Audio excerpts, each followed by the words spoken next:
Since the inception of Haymaker as an archetype, each new iteration of Haymaker was a response to those prior. Mewtwo and Scyther as responses to Hitmonchan, and then Magmar as a response to Scyther, and Mew as a response to the Mewtwo. But in this cycle, the general core is how do I deal the most damage faster and more efficiently than my opponent. But that's not where we are today with this archetype. While still Pokemon focused, we aren't overly relying on plus power and gust of wind to get those cheap kills. Instead, we are focused on making key big attacks when they make the most sense, answering your opponent's attacks rather than being the primary attacker. How do we go about finding that perfect balance between being both sword and shield? The deck list will reveal all!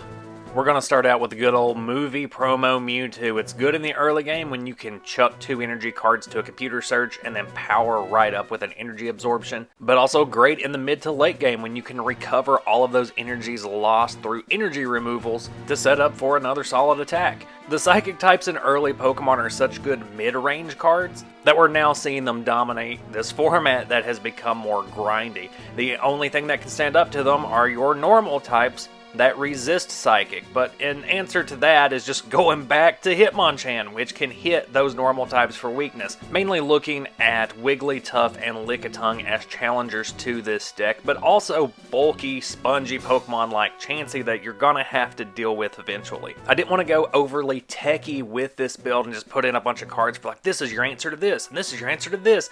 Instead, I just like Mewtwo and Hitmonchan for covering each other's weaknesses.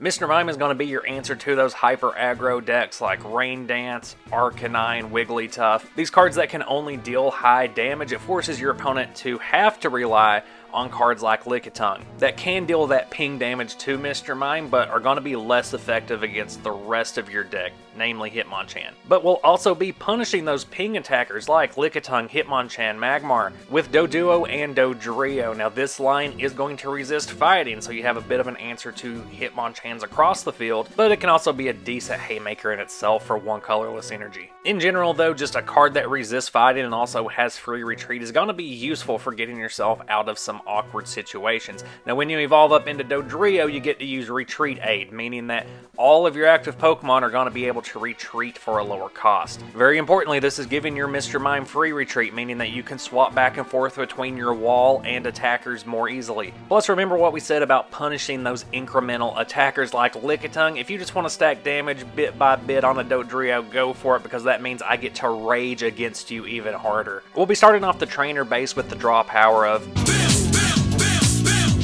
just an all-around good draw power card to use at any point in the game, getting your key Pokemon and resources into hand as quickly as possible. But remember, don't overdo it when it comes to your draw power between Bills and Professor Oaks and your search power. You don't want to overly draw out of your deck because this is a grindy format. Mill decks do show up and lots of games are lost due to decking out. This deck can lose to damage swap if you overly draw your deck and they're able to outplay you. But as long as you're being strategic in how you play them and only playing them when you need to gather those resources, you should be fine. The extra copies of Oak and Bill that are excessive in this deck and only exist so that you can more probably draw them early game, you can just pitch to cards like Computer Search or Item Finder. That way you can search out specific resources in exchange for the ones you're not going to be needing, or recycle those resources accordingly. I did say in the intro to this video that this version of Haymaker doesn't overly rely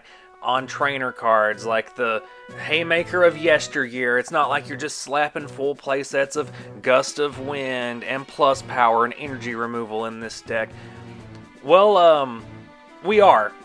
We have full playsets of all 3 of those cards because they are very useful for Haymaker. The difference being that we aren't really relying on them. We don't care if a couple of plus powers get shuffled back into our deck with a last. They'll be just as useful in a few turns when we redraw them as they are this turn because of the Pokemon lineup we have. You might not get that Oko you were wanting on this turn, but by transitioning between your wall, Mr. Mime, your attackers, Mewtwo and Hitmonchan, and Dodrio, which can do both, you're buying yourself more turns, more room to set up those perfect Oko situations where you're not just straight up forcing your opponent into a corner, you're working around your opponent's control and stall methods until eventually they start to run low on resources and you're able to start whipping out those classic combos of going, I gust that off your bench, I play 2+ powers, Oko, while also sneaking in an energy removal whenever you can. A few copies of energy retrieval on top of all of that, just because the deck runs a couple different types of basic energy. You want to be able to recycle those specific types for whatever attacker is going to suit you best in this matchup.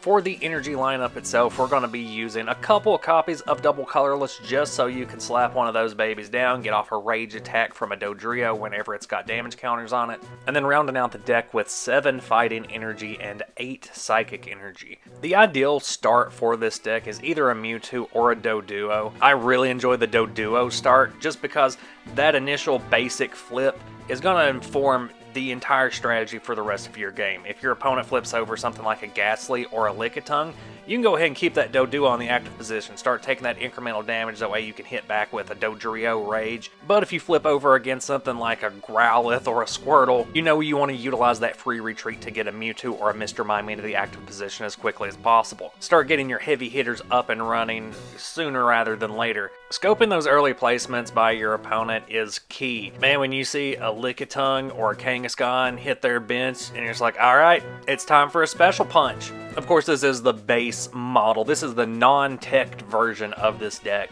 There are several one-ofs and slight changes you can make to combat the metagame that we're going to talk about right now. The first of which is your Silver Bullet copy of Promo Mew. With a plus power, Psywave is going to be able to Oko Mewtwo after it's used in energy absorption. Can really come in clutch whenever you need to remove a threat like Mewtwo on turn 2. Pokemon Center is another good inclusion if you're looking to lean more into that mid-rangey gameplay style. You are going to run into those scenarios where Pokemon that only have one energy attached to them are going to have a bunch of damage counters on there, and it would only make sense to just remove all of those, replace the energy with your energy per turn, and just keep on doing what you were doing. Hitmonchan's not going to mind, Mewtwo's not going to mind because it can get them right back with an absorption, and if you're running Mew, it's not going to care either. In that same vein, Mr. Fuji is a card that's just getting better and better. Unlike a Scoop Up or Pokemon Center, you're not losing your energy cards. Those are going to get shuffled back into your deck with the Pokemon, which can also just be another check against mill decks, making sure that you have more cards left in your deck than your opponent for those extra long games. I've honestly never paid that much attention to the Mr. Fuji artwork, but now that I'm looking at it again, he's got a bug type on his shoulder, he's cradling the fat Pikachu, he's got a dumbass Poliwag in the background, getting licked by a Lickitung. Like, this dude, he seems to know what life is about, and I think that I'm rapidly aging into a Mr. Fuji. If you want to go even further beyond the mid-range style of this deck, you can go ahead and include super energy removal as well, just to answer your opponent when they're removing energies, going, well, I'm going to remove your energies twice as hard.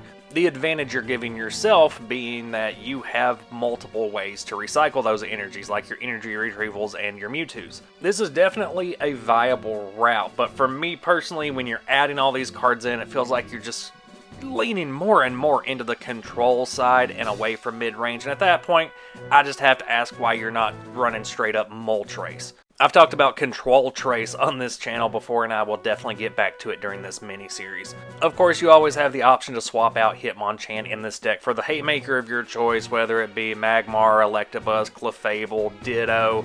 I just feel like with Mewtwo as its core, Hitmonchan's the best option for covering those blind spots that Mewtwo has, namely the big normal types that dominate this format. The new cycle in 2025 for Haymaker decks seems to be Psychic, Normal, Fighting, with those flying type normal cards stepping in with the fighting resistance. Let me know down below what you think of this updated version of Haymaker. Does it still work?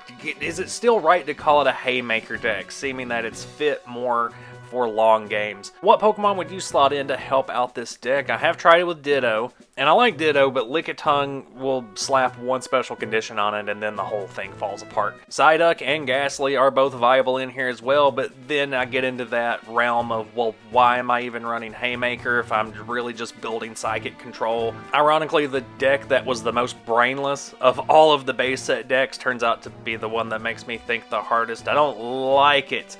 But I like hearing from you, dear viewers, down in the comment section. I thank you for watching, and I will see you at the next one.